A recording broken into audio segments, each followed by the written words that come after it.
Shabbat acolhimento é a 32ª porção da Parashá Behar no monte, 27ª contagem do dia do homem nós estamos, só para nos localizar.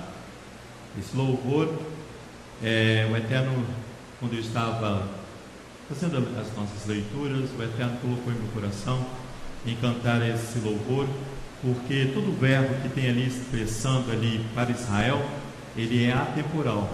Então ele amou, ele ama, ele amará. Então você não precisa ficar confundido ou preocupado se você cantou ele amou, se ele ele é atemporal.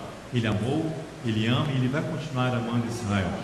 Então para nós é um privilégio. Hoje é um Shabbat bem aconchegante, por isso que eu falei, é um Shabbat de acolhimento, né? O Eterno nesse dia nos acolhe na casa dele. Muitos não puderam chegar até aqui à casa dele, porque nós estamos em meio de uma chuva constante. Durou a noite toda, para quem ficou acordado a noite toda. Durou a noite toda, às vezes ela diminuía, às vezes ela aumentava, mas é uma chuva constante, ela não cessou um só minuto. Aí eu lembrei aqui, quando eu estava pensando nisso, olhando pela janela ali, vendo a chuva que não cessa, eu lembrei que Moisés canta, eu acho que é Deuteronômio capítulo 32, não é isso?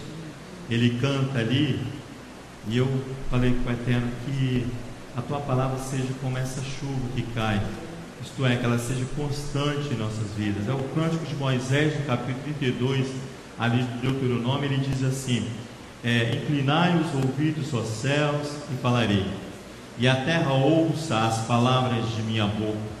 Goteja a minha doutrina como a chuva, destile o meu dito como orvalho, como chuvisco sobre a erva e como gotas de água sobre a relva.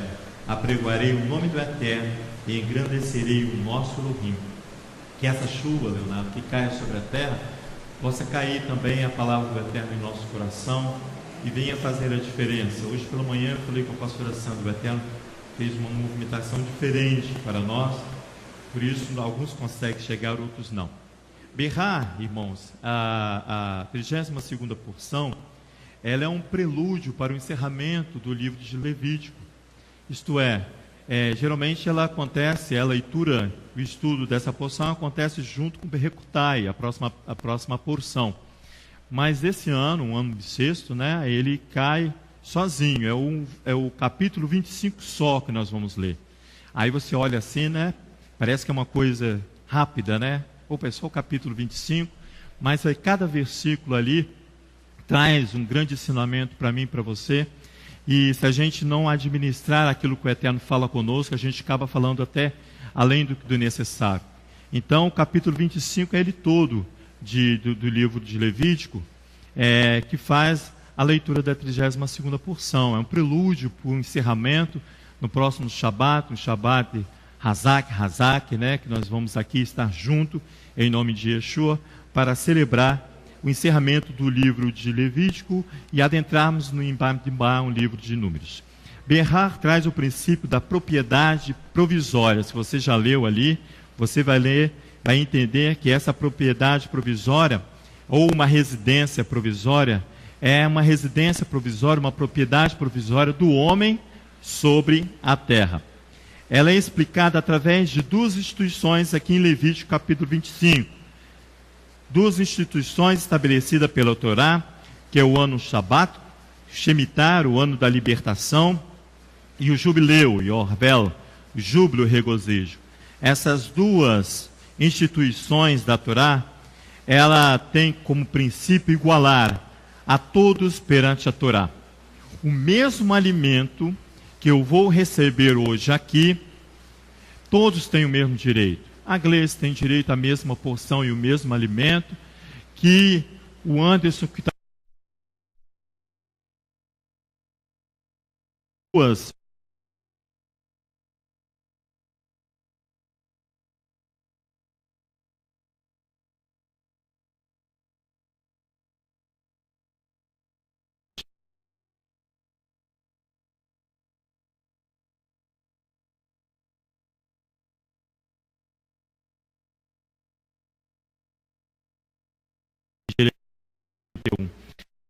nós é um privilégio quando nós chegamos à consciência que Adonai nos escolheu e nos acolhe nessa manhã, que nós possamos entender esse princípio, um princípio de igualdade para todos. Eterno, em nome de Yeshua, nós queremos te agradecer por todo o bem que o Senhor tem dado a nós, como teu filho já orou. E este mesmo bem, ó Pai, que nós vamos receber e que nós recebemos no dia de hoje, ele possa alcançar a todos aqueles, ó Pai, que estão prostrados diante da beleza da tua Torá neste momento, daqueles que nos acompanham pela internet, daqueles que estão orando para que a chuva não traga nenhum prejuízo para o pobre, para o necessitado, para aqueles que estão em área de risco, e assim nós oramos e clamamos a Ti, Hashem. Tenha misericórdia de todos eles, tenha misericórdia dessas comunidades que estão em volta aqui da capital de Vitória do Espírito Santo, seja com cada morador dessas casas, Eterno, dê a proteção e o mesmo acolhimento que nós estamos sentindo hoje, porque nós estamos numa habitação segura provida por Ti, que eles também possam receber, ó Pai, essa mesma proteção. E é em nome de Yeshua que nós te agradecemos, Hashem, pelo privilégio de ser acolhidos por Ti. Portanto, o ano sabático, tanto ele quanto o ano de jubileu, ele tem como princípio restituir a terra e a sociedade dos Benei Israel, dos filhos de Israel, o seu estado original. Se você vê lá em Bereshit, nós não vamos lá em Gênesis não, no capítulo 2, você vê ali que Adonai fala assim, que as árvores darão fruto em constante, né? Todo fruto se dará às árvores, e dele você comerás e comerás, diz o texto, né? Com aquelas exceções que Adonai estabelece ali, então todos tinham direito ao mesmo alimento, ao mesmo fruto, à mesma quantidade de alimento que você possa consumir, o outro também tem. Aquele que é o pobre e o outro que não é pobre financeiramente tinha o mesmo acesso ao alimento. Por isso que ele restitui a sociedade e a terra ao princípio original, que a terra fornecia para todos. E isso está lá em Bereshit. O estado que foi profundamente interrompido, esse estado de graça, onde o homem tinha acesso a todas essas coisas, foi dado pela transgressão do homem. Então o que acontece? Adonai vai expulsar ali em Gênesis, você conhece muito bem, ele vai expulsar o homem da terra, porque o homem torna-se agora indesejável para Adonai. A proibição de comer da árvore da penetração do bem e do mal ocorreu pelo homem. Então o homem passou e torna-se indesejável ali na terra de Adonai. Então ele perde essa característica, esse privilégio, João, do princípio de todas as coisas. E Yeshua sempre fala, né? No princípio não é assim, quando ele vai falar do casamento e do divórcio. Ele fala assim, no princípio não era assim. Exatamente aqui, no princípio não era assim. Não havia necessidade de um shemitah, nem de um ovel, para que todos tivessem acesso à igualdade, acesso ao alimento e à porção para todos nós. O homem peca e torna-se indesejável diante de Adonai. O homem torna-se indesejável quando ele foge do padrão de Adonai. O homem, eu e você, nos tornamos indesejáveis quando nós fugirmos dos padrões de Adonai, estabelecido pela Torá. A própria terra vai nos expulsar. Assim diz o Eterno, assim ele ensina. Ele vai lá em Levítico capítulo 18, volta um pouquinho aí a página da sua Bíblia, para você ver isso aqui no verso 24 do capítulo 18. Você vê que o homem, na sua transgressão, ele torna-se indesejável e a terra vai expulsá-lo, porque vai expulsá-lo de forma repugnante. É como se fosse um vômito, a terra vai fazer com o homem. Ali no capítulo 18, verso 24 diz, com nenhuma dessas coisas vos contamineis. Ele está falando o quê? De uma série de padrão que a Torá rejeita, e se você não se contaminar com nenhuma dessas coisas, os contaminareis. Por quê? Verso 24. Porque com todas essas coisas se contaminaram as nações que eu os expulso de diante de vós. Até a terra foi contaminada, diz o Eterno, pelo que castiguei por sua iniquidade, e a terra vomitou os seus moradores. Está vendo? Continua aí, porém, vós guardareis os meus estatutos, os meus juízos, e as abominações fareis, nem o natural, nem o estrangeiro que peregrina entre vós, pois todas essas abominações foram cometidas pelos homens que habitam nesta terra antes de vós, e a terra foi contaminada. Não vos vomite a terra pelo fato de haverdes contaminado, como vomitou o povo que nela estava antes de vós. Todo aquele que praticar alguma dessas abominações será eliminado do meu povo.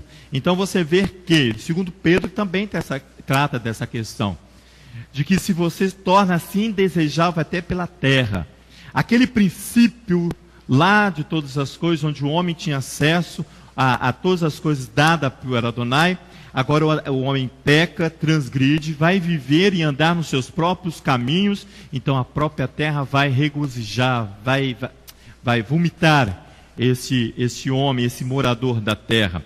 A porção da Torá aqui traz dois instrumentos legais. Então Adonai vai preparar agora para o homem transgressor. Adonai, com a sua grande misericórdia, ele estabelece dois instrumentos legais, o ano do Shabat e o ano do Jubileu, para que o homem possa guardar e sentir e presenciar e vivenciar aquilo que lá no princípio foi dado para o homem, para forçar o filho de Israel a se distanciar destes costumes aqui que em Levítico capítulo 18 nós acabamos de ler, para se distanciar dos costumes das nações, mas a nossa resistência torna a obra do Eterno em utopia, como foi dito semana passada.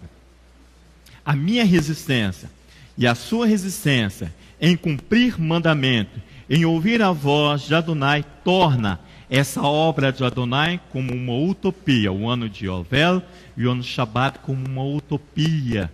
Como é que eu vou viver e estou no ano todo sem trabalhar a terra? Como é que eu vou sobreviver? Você e eu, no dia de hoje, numa economia dinâmica que nós vivemos, para nós isso é uma loucura, não é?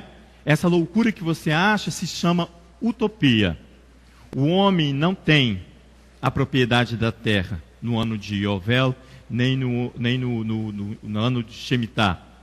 O homem não tem propriedade da terra, mas o proprietário da terra, que é Adonai, vai exigir que nós, que os seus moradores, tenham uma vida baseada na oblação e não no acúmulo de bens e de riquezas. Esse é o princípio que vai forçar a mim e a você a não ter o ano sabático e o ano de Yovel como uma coisa de uma utopia, uma coisa que não existe. É uma sociedade cujo objetivo não é produzir mais. É esse o princípio de Adonai. Uma sociedade cujo objetivo não é produzir mais. Eu trabalho para a Sora para conseguir mais. Eu forço o meu trabalho, eu quero estar sempre trabalhando porque eu quero produzir mais. Eu quero mais. Mais. Isso se chama ganância. Às vezes você nem ganha dinheiro com isso, mas você tem a ganância de produzir. Por isso que é uma sociedade cujo objetivo não é produzir mais. É esse o princípio que a comunidade do Messias iniciou lá em Atos capítulo 4, não é isso? Vamos lá para você ver, Atos capítulo 4.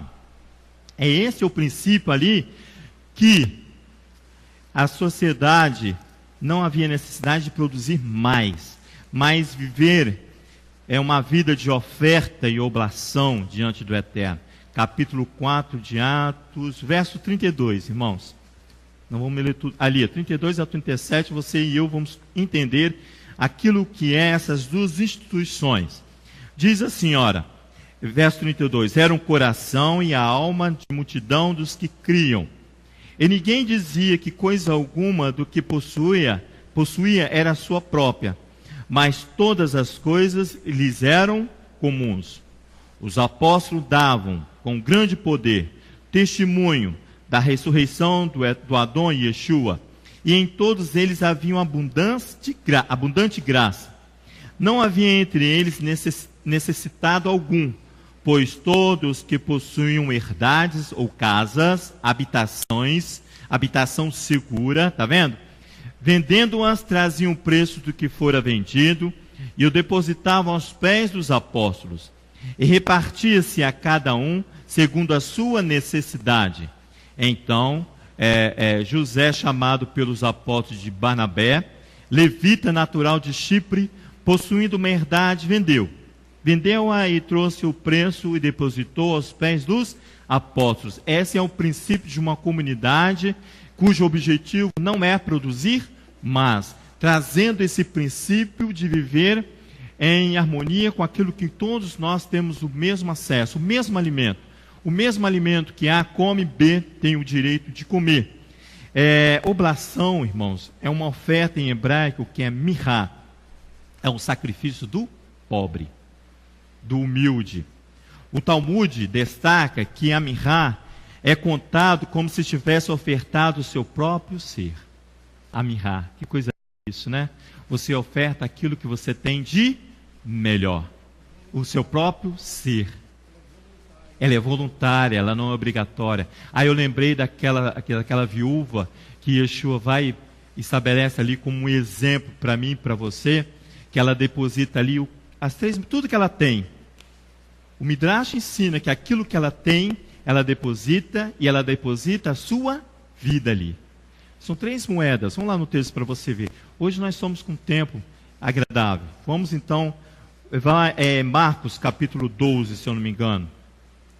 Tem Lucas também, mas vamos em Marcos. Eu anotei aqui Marcos capítulo 12, para você ver.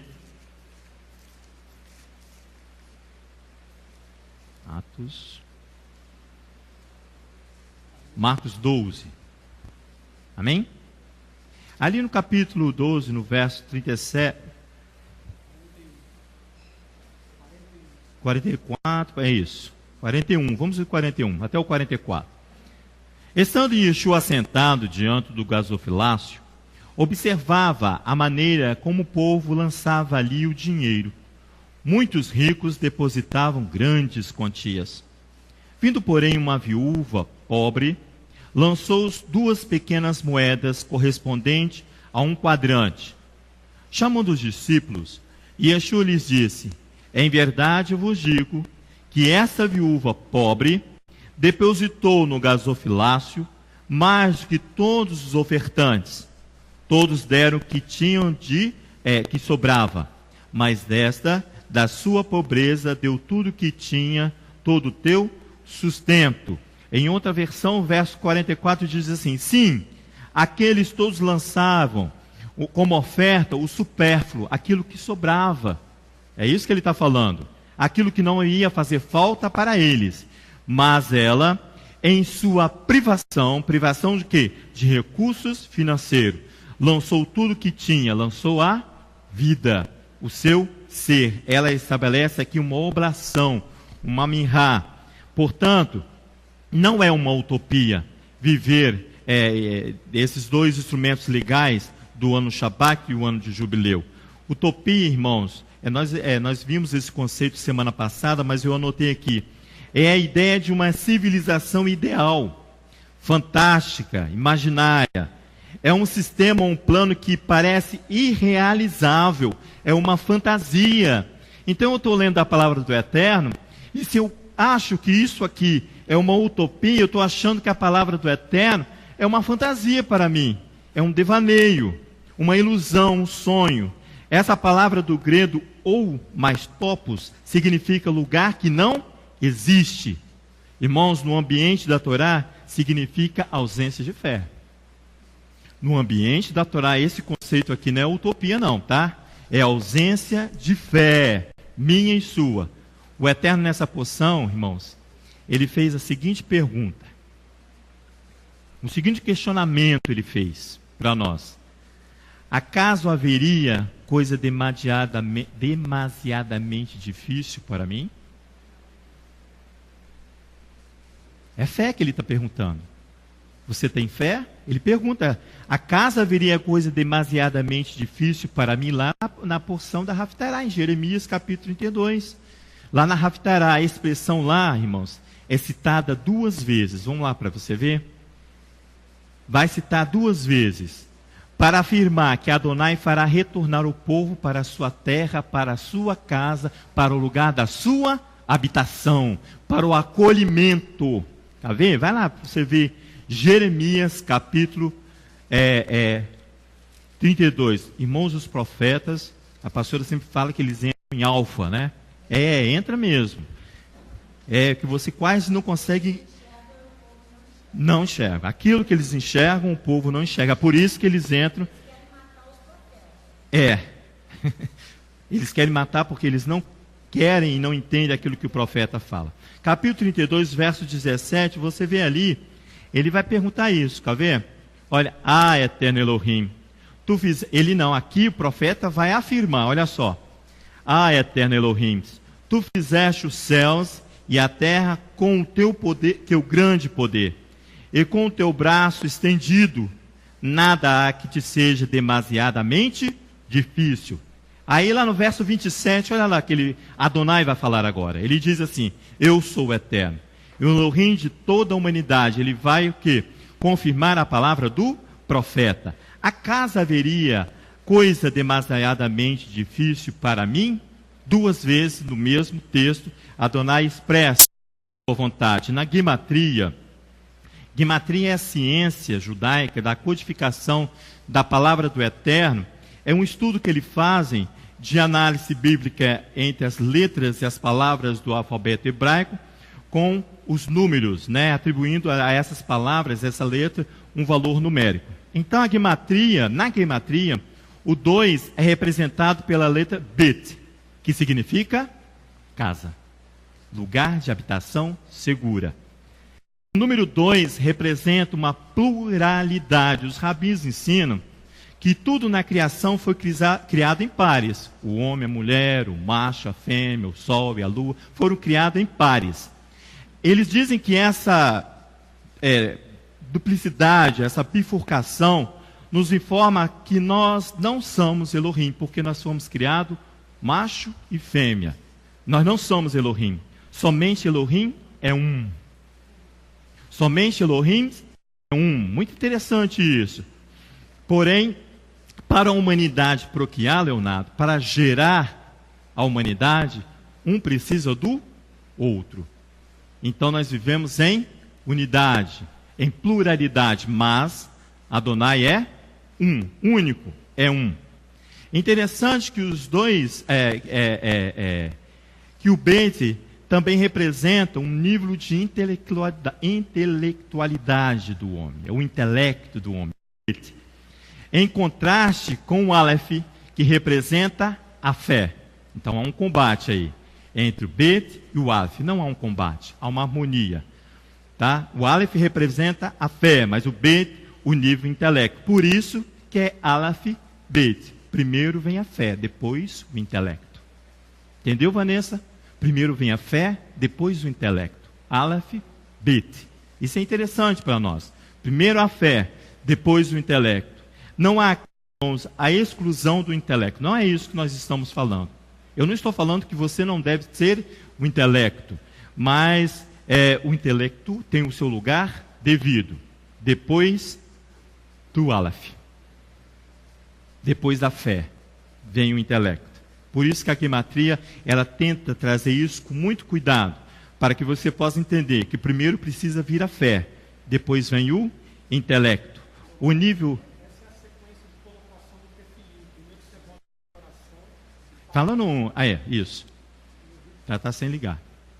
Essa ordem que você falou, ela se segue nos rituais de colocação, por exemplo, do tefilim, que primeiro você ata a Torá ao coração, isso, e depois você ata a cabeça, que é a fonte do intelecto. Nunca você bota primeiro na cabeça e depois no intelecto, você não inverte a ordem.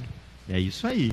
Primeiro a fé, depois o intelecto. O nível elevado do intelecto é o que é a nossa preocupação. Porque o nível elevado de intelecto é que traz direção dada por Elohim para nós. Ele diz assim, acaso haveria coisa demasiadamente difícil para mim? E traz à nossa memória a insistência minha e sua da falta de fé.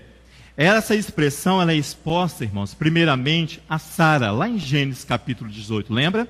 Vai lá para você ler comigo, Gênesis 18. É a primeira expressão que ele vai dar, é ali, em Sara, capítulo 18 do livro de Gênesis. Deixa eu ir lá. Gênesis 18. Olha o cuidado que Adonai tem para aquela que vai sustentar, junto com Abraão, em unidade com Abraão, uma nação. Olha o cuidado que Adonai vai ter com Sara. Isso aqui é uma das coisas mais bonitas, uma das mais bonitas, né? Que você pode encontrar na Bíblia. Ele diz assim no capítulo 18, vamos ler a partir do verso 11, para você ver, porque aqui o Eterno vai expor o sentimento, sabe qual é o sentimento de Sara ali?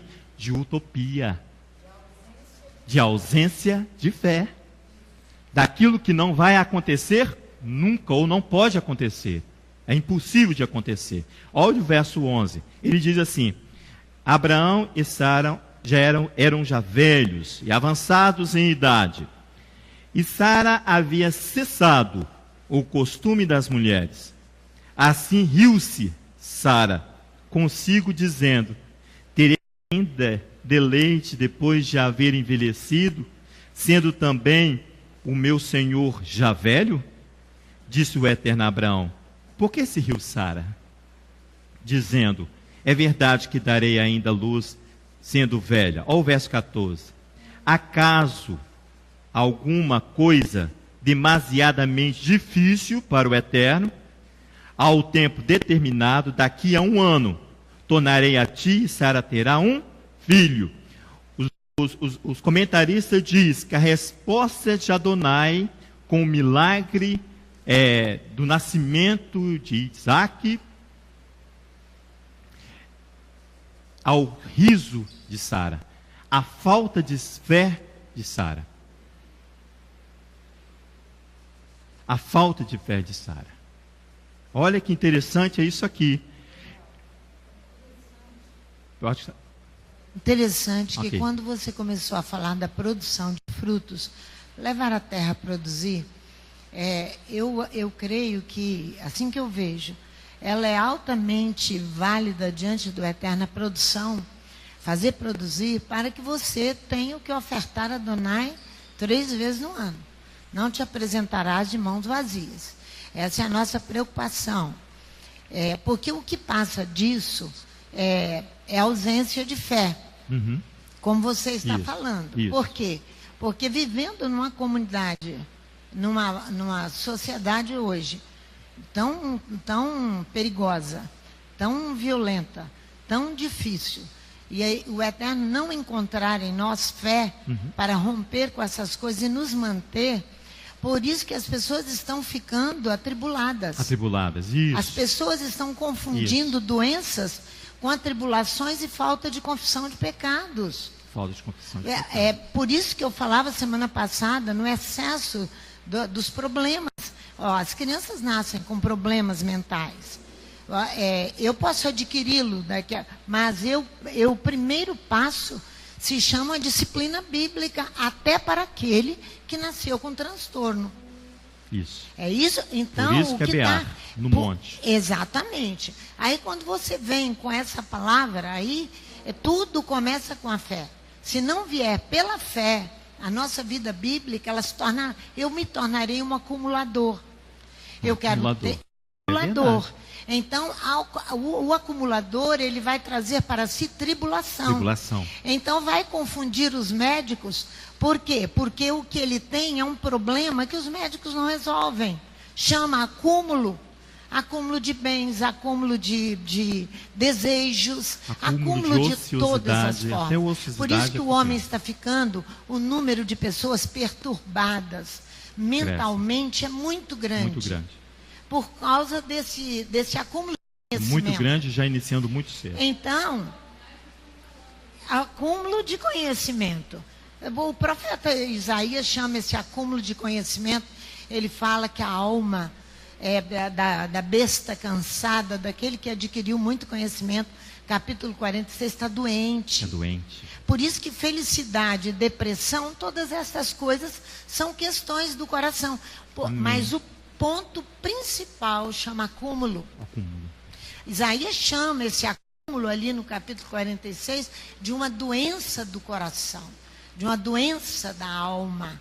Isso. É o acúmulo que ele trouxe para a sua vida. Então nós nos tornamos acumuladores. Vai chover. meu Deus, vai ficar sem comida. Eu vou ter que estocar. Eu vou ter que fazer isso e aquilo. Senão eu vou ficar sem comer. Exatamente. A fé foi embora. Foi embora. Por isso que a Paraxá fala unicamente da fé. Princípio básico. Para se servir a Adonai, chama fé. Primeiro a fé, depois. Depois, porque eu vou plantar e vou ter a fé que Adonai me dará o fruto para eu apresentar a Ele. Essa deve ser a minha preocupação. Exatamente. Eu preciso de fruto para apresentar a Adonai. É essa ausência de fé aqui de Sara. A minha produção tem que ser isso aí. Exatamente. Para que eu não me apresente de mãos vazias. Ela é cessada com o nascimento do milagre. Cessa a falta de fé de Sara. Os rabis ensinam que o Midrash ensina que quando Sara fala essa palavra, de que como eu, sendo já idosa, e o meu marido já idoso, posso gerar fruto. Ela via aquele intelector ali como um anjo que veio conversar com ela. Depois que ela entendeu que quem falava com ela era o próprio Eterno, diz que ela creu. E quando ela creu, o ciclo da mulher voltou normalmente. Esse é o Midrash, que ensina que automaticamente, quando vem a mulher, aconteceu o milagre. E ela começou o ciclo comum de todas as mulheres, e depois de 1 ano, nasce Isaac. Então, é a ausência de fé. Por isso que eu fui incisivo falar que primeiro é a fé, depois é o intelecto. Primeiro vamos andar por fé. Sara encontra o equilíbrio aqui na voz do Eterno. É ali que ela vai encontrar o equilíbrio para gerar uma descendência, promessa para Abraão. Porque ali, se ela mantém-se na utopia e na falta de fé, ela ia vagar pelo deserto, pastora. Se Sara mantivesse ali na sua ausência de fé ou na sua utopia, ela ia vagar pelo deserto. Ia vagar. Você vê, vai lá em Jeremias. Aliás, nós saímos de lá. Vai lá no capítulo 31. Porque você vê ali que o profeta vai falar bem assim: até quando andarás errante, ó filha rebelde? Até quando vocês andarão sem fé, errante pelo deserto? Olha aqui, capítulo 31 de Jeremias. Vamos lá, que o profeta aqui, ele está irritado com essa questão de falta de fé. Capítulo 31 de Jeremias. A porção, ela fala no capítulo 32. Mas anda um pouquinho na frente, você vai ver aqui, de Jeremias. O texto de Jeremias, capítulo 31, ele é maravilhoso. Mas antes já é no verso 22 que ele vai falar. Aqui na minha Bíblia, assim, até quando andarás vagabunda, diz o texto. Mas olha só que interessante. Ó filha rebelde. Ele diz assim, olha, vai para você ver, no verso 15, para você olhar uma coisinha. Diz bem assim: assim diz o Eterno, ouviu-se um clamor em Ramá, lamentação e choro amargo. Raquel chora a seus filhos. Você sabe quem são os filhos de Raquel? José, Benjamim, Efraim e Manassés. Efraim incorpora uma liderança ali entre as tribos de Israel tremenda, que às vezes você vai ler o texto fala Efraim e Israel como se fosse um só diante do Eterno. Eles no acampamento, Leonardo, eles andavam no mesmo lado do acampamento. A tribo de José, a tribo de Efraim, Manassés, juntamente com a tribo de Benjamim. Os filhos de José ali andavam junto do lado do tabernáculo, ali montado. Então você vê que aqui Raquel chora pelos seus filhos. Vamos continuar a ler para você ver, olha. E não se deixa consolar por eles, porque já não existem. Por isso que o profeta vai falar aquela questão no verso 22. Vamos ler tudo para você entender. Assim diz o Eterno: reprime a tua voz de choro e as lágrimas de teus olhos, pois há galardão para o teu trabalho. Está vendo o Adonai falando? Não é assim quando você castiga um filho, o filho começa a chorar, a necessidade de você sim, engole o choro. Aqui Adonai está fazendo isso, mas não por opressão, mas falando assim, olha, ainda há esperança. Aqui, pois há galardão para o teu trabalho, diz o Eterno, pois eles voltarão da terra do inimigo. Há esperança para o teu futuro, diz o Eterno. Os teus filhos voltarão para os teus termos. Bem ouvi que Efraim se queixava dizendo: castigue-me, e fui castigado, como um novilho ainda não domado. Converte-me e serei convertido. Tu és o eterno meu Elohim. Na verdade, que depois de me convertir, arrependi-me. Depois de que fui instruído, bati na minha coxa. Fiquei confundido e envergonhado, porque suportei o opróbrio, a vergonha da minha mocidade. Não é Efraim meu filho precioso, filho de minhas delícias? Embora eu tantas vezes fale contra ele, ainda me lembro dele. Por isso se comove por ele as minhas entranhas.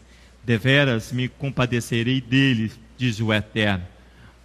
Põe-te, faze postes que te guiem, dirige a tua atenção à vereda, ao caminho pelo qual vais.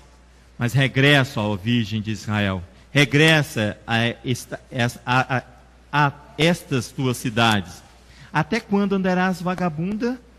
O Eterno criou uma coisa nova na terra, uma mulher cercará um homem. Aqui quando ele diz, quando andarás vagabunda, é do termo vagal, que significa desocupada, ociosa, ausência de fé, não trabalha.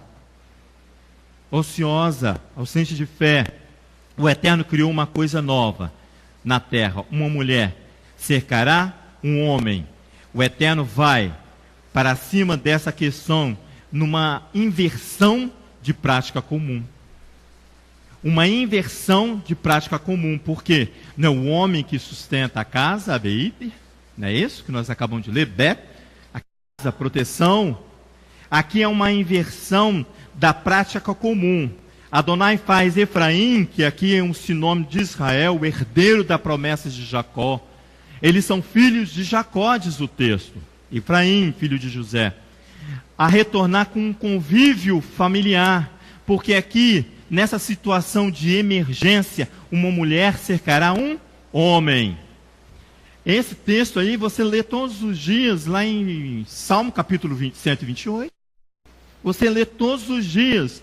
E você não enxergou que, quando o texto no capítulo, verso 22, ele diz assim, é uma mulher cercará um homem, não é para tirar do homem a sua obrigação.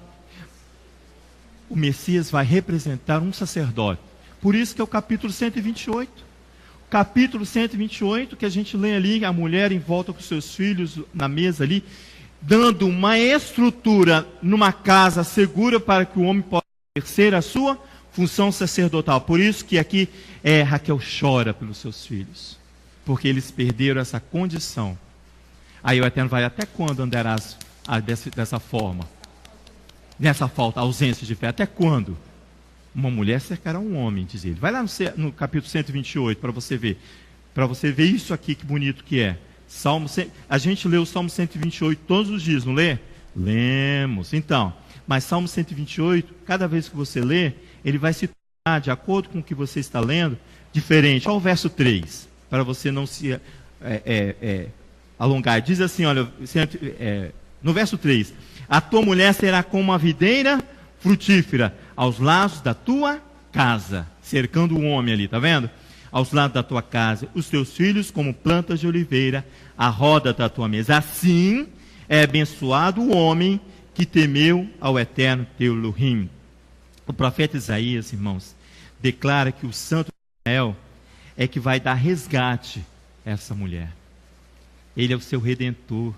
Aí eu lembrei, tem um texto agora, eu não sei onde se eu anotei aqui, que eu acho que é Ruth que fala para Boaz, né? Coloca a tua capa sobre mim, não é isso? Cobre-me com a tua capa. Nossa, isso é lindo demais. Porque ela reconhece nele aquele que vai resgatar. A mulher que tem fé, ela vai reconhecer em Adonai o seu resgatador. Por isso que o profeta Isaías, vai lá, capítulo 54, ele falou essa semana aqui. O irmão veio aqui e falou assim: vamos orar Isaías 54. Aí eu fui olhar Isaías 54. Por que o irmão quis orar Isaías 54? Porque aqui Isaías 54 está Bear. Berrar. Aqui você vai ver o resgatador. Você vai ver o resgate. E você vai ver o valor do resgate, que é caríssimo, o valor do resgate. Para essa mulher que tem fé. Olha só no verso 5. Ele diz assim, não vou ler todo o texto não, vamos ver o verso 5 para você ver aqui o que ele vai falar. Ele vai declarar, ó, pois o teu Criador é o teu marido. Capítulo 54, verso 5 do profeta Isaías. Pois o teu Criador é o teu marido. O Eterno dos Exércitos é o teu nome. O Santo de Israel é o teu Redentor, o teu resgatador. Ele será chamado o Elohim de toda a terra. O Eterno te chamará como uma mulher desamparada e triste de espírito, como uma mulher da mocidade que fora desprezada, diz o Eterno dos Exércitos. Agora vamos ver o resgate? Olha aí no verso 7, o resgate. Por breve momento te deixei, mas com grande compaixão te recolherei. Com grande ira escondi a minha face de ti quando você andava errante, sem fé. Está vendo? A fé é nada mais do que adesão a Adonai. Sim. Emuná, adesão. É adesão. Então, se ela não tem adesão ao seu marido, ela não tem fé. Não tem. O marido é Adonai. Então, como vai ser resgatada se ela nem crê que vai... Nem crê. Exatamente.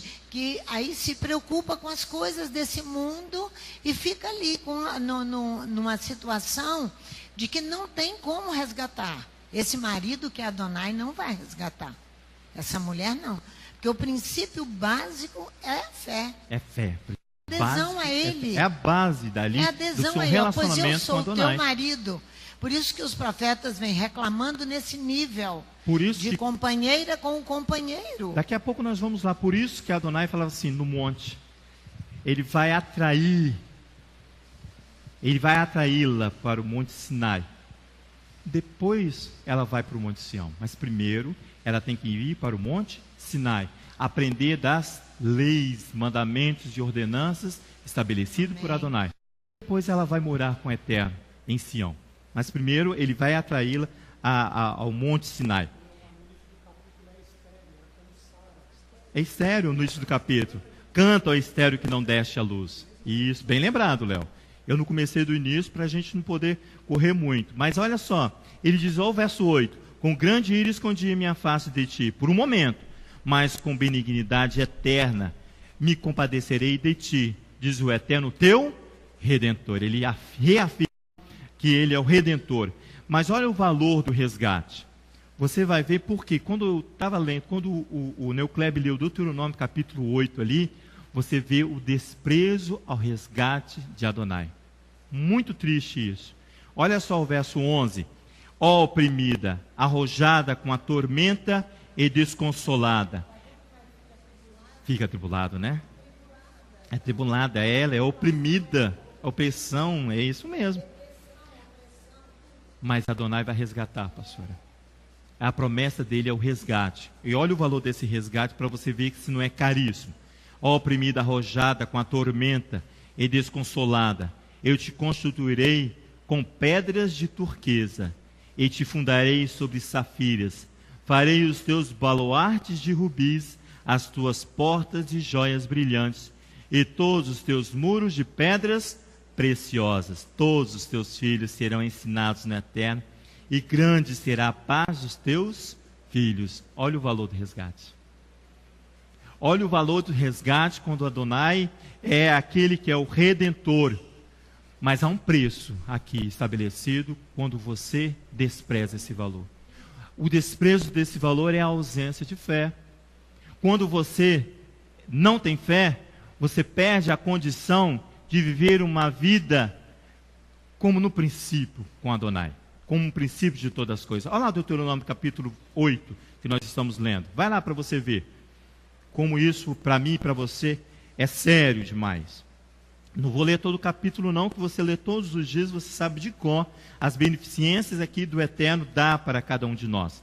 Mas aqui ele vai nos alertar o seguinte: não despreza o valor do resgate. Não despreza o seu resgatador.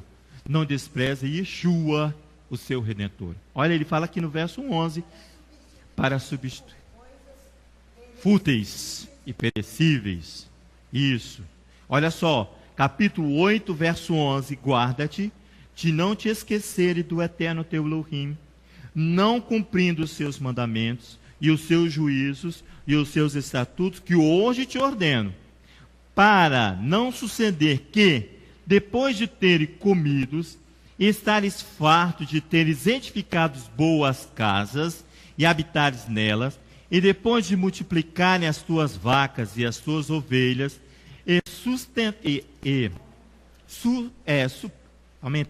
aumentar a prata e o ouro e tudo quanto tens, sem soberbeça. E o teu coração te esqueça do eterno teu Elohim, que te tirou da terra do Egito, da casa da servidão. Se você olhar, hoje nós não vamos ler não, mas semana que vem nós vamos ver. Levítico capítulo 26, a consequência daqueles que não, ausência de fé, e despreza o seu resgatador. No capítulo 26 diz que você fugirá sem ter que ninguém te persiga. Isso é o quê? Loucura. Você vai fugir, João, sem ter ninguém que te persiga. É o que os médicos chamam aí de síndrome do pânico. E que eu e você conhecemos como síndrome do pânico. Loucura na mente do homem, por causa da ausência de fé, tribulação.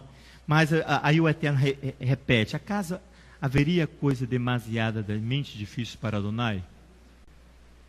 Essa é uma resposta que eu e você temos que dar.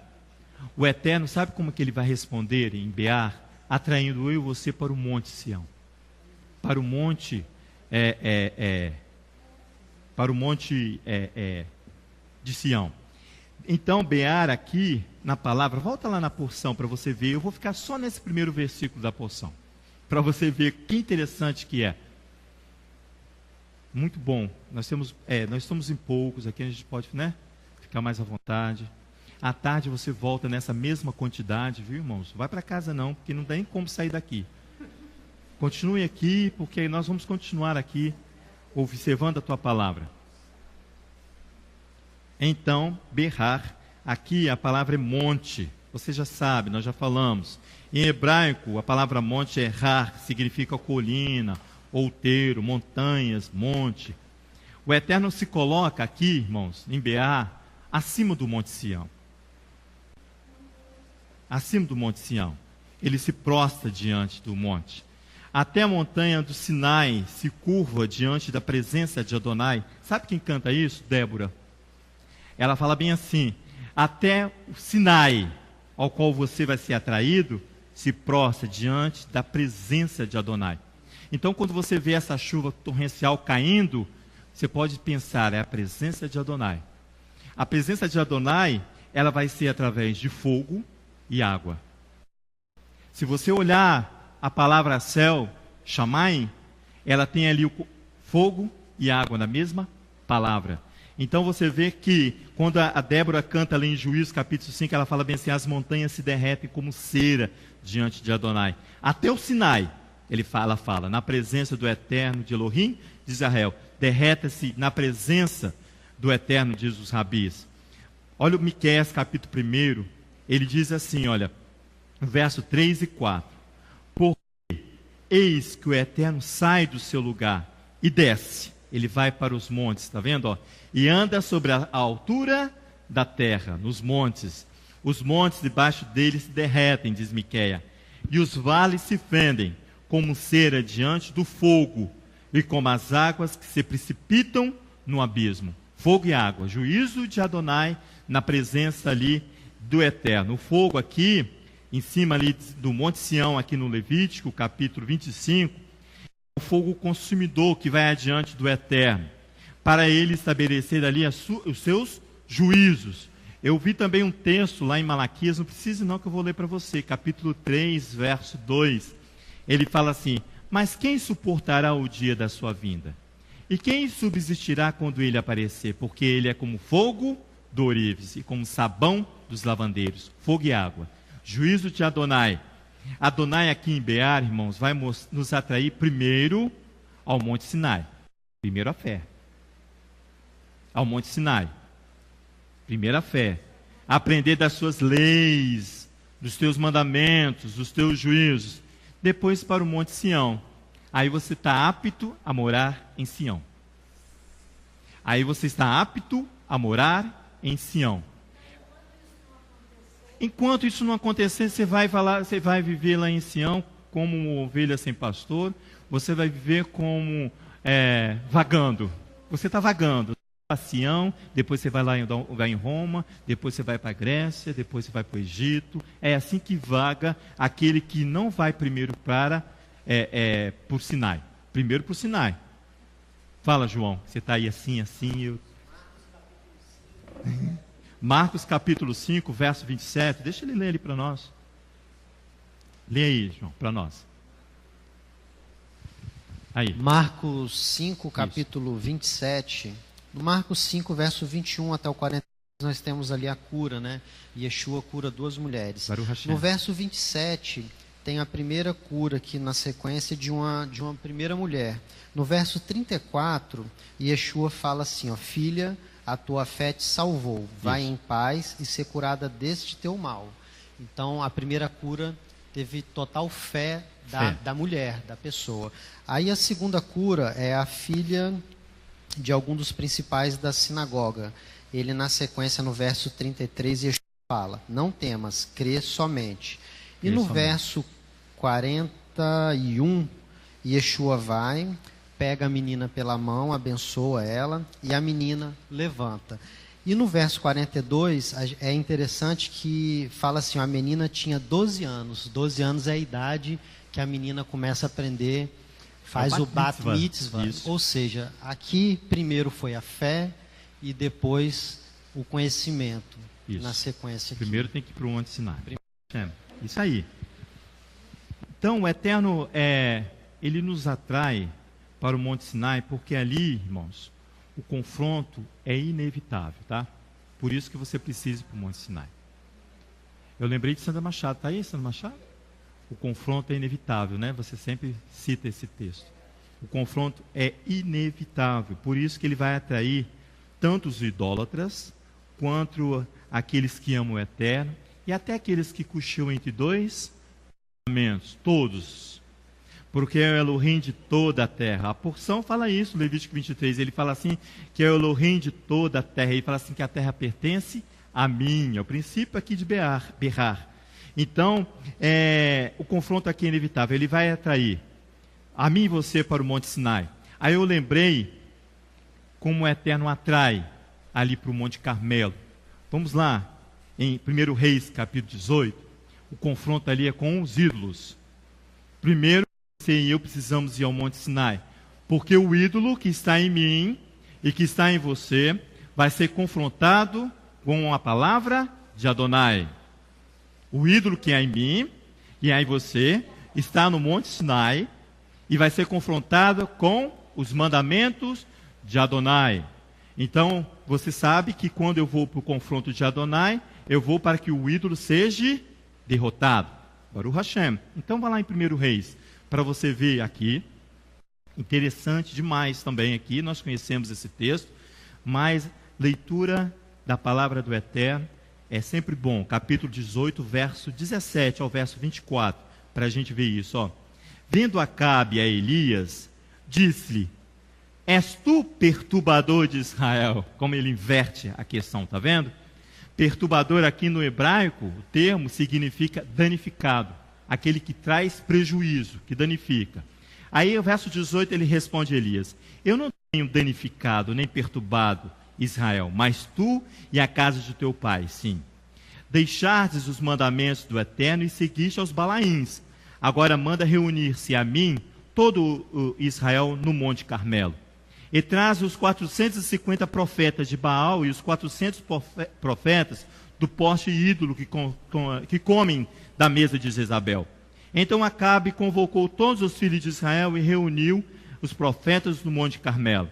Elias chegou a todo o povo e disse, olha o que ele vai falar, até quando cocheareis entre 2 pensamentos? Se o Eterno é Elohim, segue-o, mas se é Baal, segue-o. Porém o povo não lhe respondeu nada. Ele vai tocar ali na ausência de fé. Está vendo aqui? O profeta vai ali onde está a minha e a sua ferida. Ele diz assim, olha, até quando andareis vagueando? Até quando cocheareis entre 2 pensamentos? Ou eu sirvo a Elohim, ou eu sirvo ao meu intelecto, ou eu sirvo aos Balaíns. Ele diz, então olha só o verso 22, então Elias disse ao povo, só eu fiquei dos profetas do Eterno, mas os profetas de Baal são 450 homens.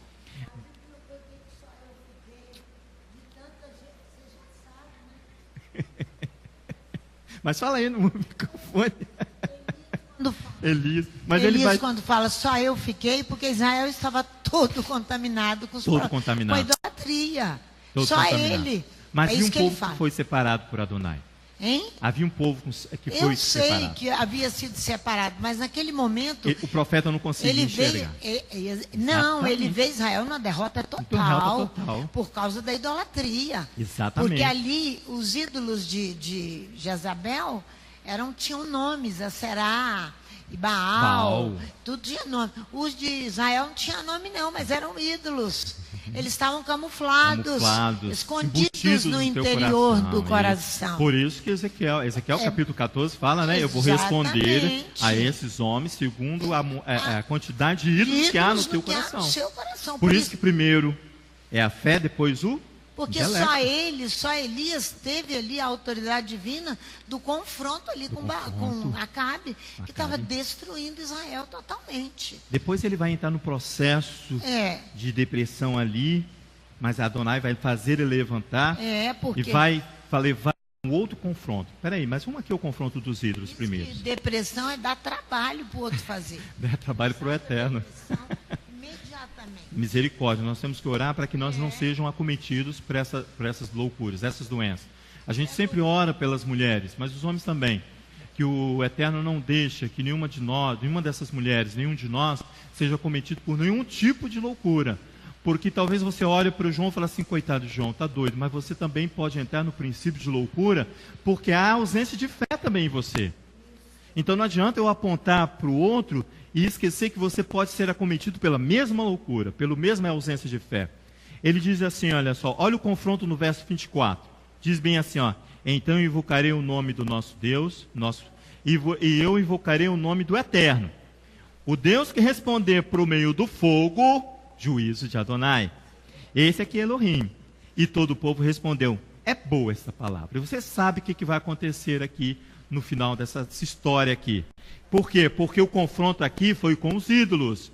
Agora eu quero que você vá ao Monte Carmelo comigo. Eu quero que você suba ao Monte Carmelo comigo, porque o confronto foi com os ídolos. Amém? Agora vamos sair do Monte Carmelo, que o ídolo vai ser confrontado.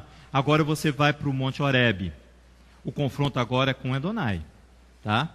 Você confrontou o ídolo. Agora você vai para o Monte Horebe, você vai confrontar o Eterno. Vai lá em 1 Reis mesmo. Olha o capítulo 19, verso 1 aí, para você ver. Elias vai fugir de Jezabel. Olha aqui, ó. Ora, Acabe fez saber a Jezabel tudo que Elias havia feito e como matara a espada todos os profetas. Então, Jezabel mandou um recado para Elias e disse-lhe, assim me façam os deuses a outro tanto, até que amanhã, a esta hora, eu não fizer a tua vida como a de um deles. Ele teve medo e correu para salvar a sua vida. Quando chegou a Berseba, que pertence a Judá, deixou ali o seu moço. Ele mesmo, porém, foi ao deserto. Caminho de um dia, chegou-se, assentou-se em um zimbro e pediu para si a morte, dizendo, já basta, ó Eterno, toma agora a minha vida, pois não sou melhor do que meus pais. O profeta estava totalmente desanimado com o que vira, com o que observara sobre Israel. E deitando-se, dormiu debaixo de um zimbro. De súbito um anjo tocou e lhe disse, levanta-te e come.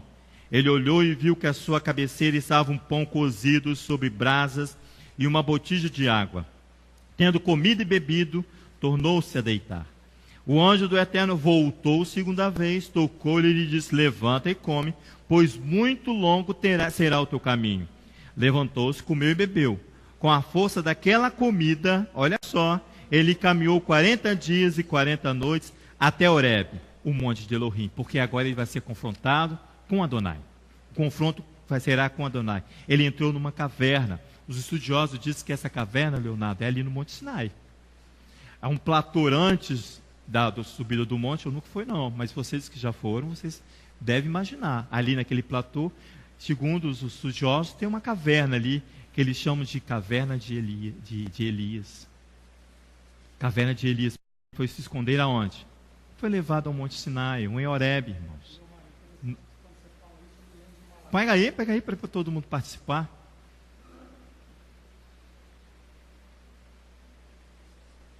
A gente pode ficar tranquilo que hoje tem comida para todos. Quando você fala sobre essa questão do confronto do Carmelo, você fala de primeiro um confronto com o ídolo no Carmelo e depois um confronto no Sinai ou no Horebe com Adonai. Isso. Horebe e Sinai, né, é o mesmo monte. Isso. Eu me lembro que quando nós estávamos em ano passado, nós rodamos até achar o Monte Carmelo, porque nós tínhamos uma dívida para acertar lá com Adonai.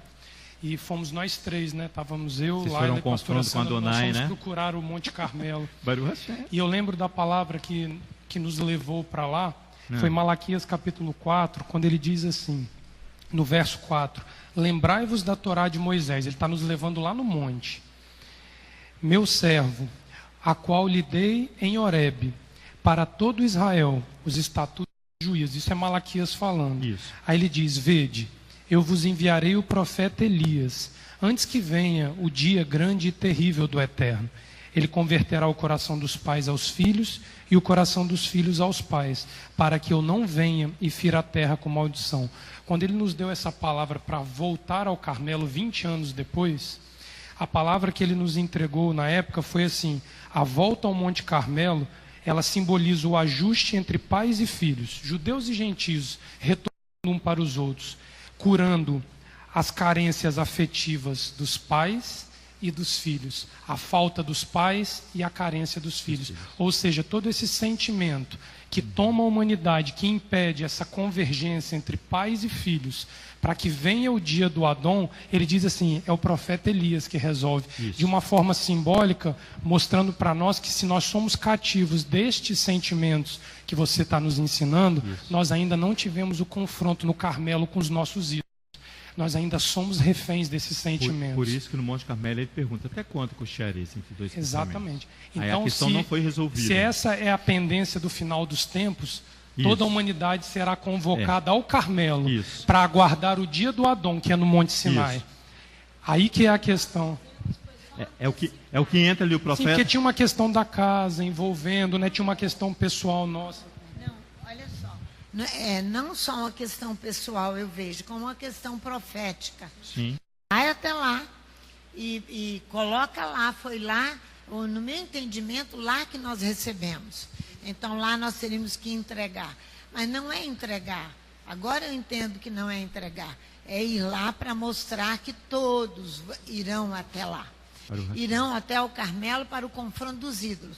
Porque o que mais me impressiona, quando Elias diz que ele está só, é porque os ídolos de Jezabel e de Acabe tinham nomes. Eles estão expostos. Estavam expostos. Os ídolos de Israel, ela constrói os altares. Filhos de Israel não estão expostos. Eles estão ocultos no coração. Então precisa ir a Horebe. Por isso que precisa. Precisa ir. Amém. Para o confronto com Adonai. Não tem jeito. O confronto ali com Elias. Isso. Para que haja paz entre pais e filhos. Isso. Concorda? Concordo. Porque senão não haveria. Porque há um ídolo interior de ambas as partes, dos filhos e dos pais. Arrogância, eu fiz mais que você, o outro eu fiz menos, e fica nessa coisa interior, o profeta Isaías ali no capítulo 2, carne, gente. O profeta no capítulo 2 ali de Isaías, ele fala sobre essa subida ao Monte Sião. Mas ele fala depois, assim, por causa da arrogância das nações, daqueles que habitam ali, a terra das nações. Arrogância por isso que essas Yeshua questões. fala que esses acúmulos que nós trazemos para a nossa vida são essas coisas interiores. Isso. É preciso, ele é mestre, ele diz assim, vem trazer essas cargas. Rabi, né? Vem, traz essas cargas para mim. Isso. Tomai o meu jugo, que é leve. As minhas cargas, que é a Torá, que é o ensinamento dela, ela é leve. E vós encontrareis descanso, porque ele é menino menino, Exato. que eu estou falando Uma assim, de um palavra coração profética de para Esaú, isso criança, aí. humilde, Yeshua. Uma palavra profética para Humilde, de um Esaú, sacudir o jugo dos seus exatamente. se aliviar. Então, é isso que está colocando atribulados. Isso. São essas coisas que nós estamos Nós ficando precisamos nos últimos dias. carregar o jugo do Messias. Ir ao Horebe, ao Horebe. encontro. E aqui, ó, aqui tem um confronto ainda, aqui com o profeta. Quer ver? Olha, ele entra na montanha, o verso 11. Ele vai dizer assim: disse o Eterno, vem para fora. Põe-te neste monte perante a face do Eterno, pois ele vai passar. Então um grande e forte vento fendeu os montes e despedaçou as penhas diante do Eterno. Porém o Eterno não estava no vento. Depois o vento um terremoto, porém o Eterno não estava no terremoto. Está vendo o confronto iniciando com Adonai? Depois do terremoto um fogo, porém o Eterno não estava no fogo. Depois do fogo uma voz calma e suave.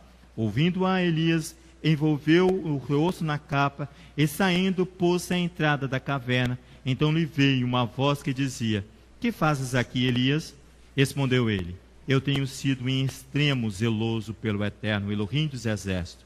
Os filhos de Israel deixaram a tua aliança, derrubaram os teus altares e mataram os teus profetas à espada. A indignação do profeta é muito grande. Só eu fiquei, e agora estão tentando matar-me também. Disse o Eterno: vai, volta pelo teu caminho para o deserto de Damasco. Quando lá chegares, unja Azazel, rei sobre a Síria. O confronto vai terminar aqui, ó. E Jeú, filho de Ninsi, ungirás rei de Israel. Bem como Eliseu, filho de Zefate, de Abel-Meloá, ungirás profeta em teu lugar. Quem escapar da espada de Hazael, Jeú o matará. E quem escapar da espada de Jeú, Eliseu o matará. Também conservei em Israel 7.000, todos os joelhos que não se dobraram a Baal, e toda a boca que não o beijou.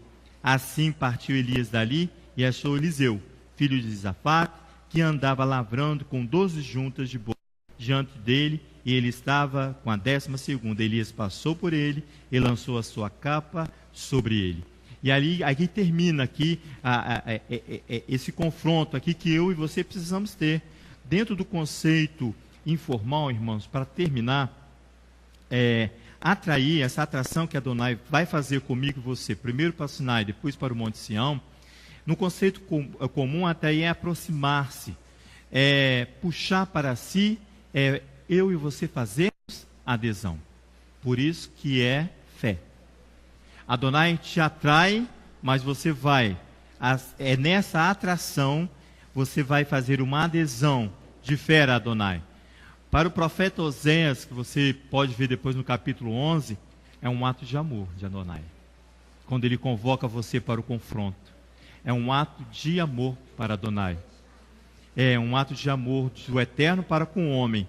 Mesmo com tanta dificuldade, irmãos, mesmo com a dificuldade do homem de ceder à obediência, Adonai o ama. Depois você vê ali, vamos lá, para a gente terminar, Oséias capítulo 11, eu ia ler Oséias, eu li Isaías, tem um monte de texto, Miqueias, mas vamos concluir com Oséias capítulo 11, para que nós possamos continuar com as atividades desse Shabat, um Shabat chuvoso, um Shabat de acolhimento de Adonai. Ele diz assim, o profeta Oséias no capítulo 11, quando Israel era menino, eu o amei, nós acabamos de cantar, e do Egito chamei o meu filho, mas quanto mais eu chamava, tanto mais saíam da minha face, sacrificavam a Balaíns e queimavam incensos às imagens de escultura. Todavia, eu ensinei a andar a Efraim, tomando-os pelos seus braços, mas não conheceram que eu os curava. Está vendo? Não conhece que Adonai é que cura, caminha, é que faz você prosperar. Atraí-os, está vendo? Com cordas humanas, com cordas de amor. Foi para eles como que tiram o jugo de sobre as suas queixadas. Baruch Hashem. E lhes dei mantimento. Não voltará para a terra do Egito, mas a Síria será o seu rei, porque recusam converter-se, recusam retornar-se. Cairá a espada sobre as suas cidades e consumirá os seus ferrolhos e os devorará por causa dos seus conselhos. O meu povo é inclinado a desviar-se de mim. Ainda que clame ao Altíssimo, nenhum deles o exalta. Como te deixaria, ó Efraim? Como te integraria, ó Israel? Como te traria como Admá e que te faria como Zeboim? Está comovido em mim o meu coração com todas as minhas compaixões. Almas se acendem. Não executarei o furor da minha ira, nem voltarei para destruir Efraim, porque eu sou Elohim e não homem, o santo no meio de ti. Eu não entrarei na cidade. Andarão após o Eterno, ele bramará como leão. Bramando ele, os filhos tremendo virão do ocidente. Tremendo virão como um passarinho os que do Egito, e como uma pomba os da terra da Síria. Falo-eis habitar em suas casas, diz o Eterno. Efraim me cercou com mentira, e a casa de Israel com engano. E Judá ainda domina Elohim, e com o santo está fiel. Há uma esperança ali, aí com a tribo de Judá, onde virá o Messias, para manter-se essa aliança, essa adesão a Israel. Depois você vai no profeta Isaías capítulo 2, para você ver ele atraindo todas as nações, mas eles falam assim: ai daquelas que vierem com arrogância, com seus deuses, né, nos seus corações. É Eterno Elohim de Abraão, de Isaac e Jacó. Nós queremos te agradecer. Agradecer pelo Shabat de acolhimento aqui na tua casa. Estamos numa habitação segura, ó Pai, aprendendo de Ti, sendo alimentado com o mesmo alimento, tanto nós que estamos aqui, quanto os nossos irmãos que nos acompanham ali pela internet. Seja o Senhor o agraciador dessas vidas que não puderam chegar aqui conosco, que nós possamos, ó Pai, receber o mesmo alimento, ó Pai, como um ano de Yovel, um ano de Shemitah, que nós possamos desfrutar, ó Pai, dos mesmos benefícios, e assim o Teu nome seja exaltado e glorificado. E é em nome de Yeshua que nós te agradecemos por este Shabat, Pai, um prelúdio para encerrar o livro de Levítico no próximo Shabat. Seja conosco, ó Pai, trata-nos conforme a nossa natureza, para que nós possamos reconhecer que Tu és o Elohim de Abraão, de Isaac e Jacó, em nome de Yeshua, o Messias. Amém. Yevarecha Adonai virishmirecha. Ei Adonai palavelecha virunech. Issa Adonai palavelecha viasemelecha shalom. Bishem Yeshua Hamashiach. Amém. Que o Eterno nos abençoe e nos guarde. Que o Eterno faça resplandecer o seu rosto sobre nós e tenha misericórdia de nós. Que o Eterno nós levante o teu rosto e nos dê a paz. Em nome de Yeshua, o Messias. Amém. Um Shabbat Shalom para cada um de nós, na presença do Eterno. Amém.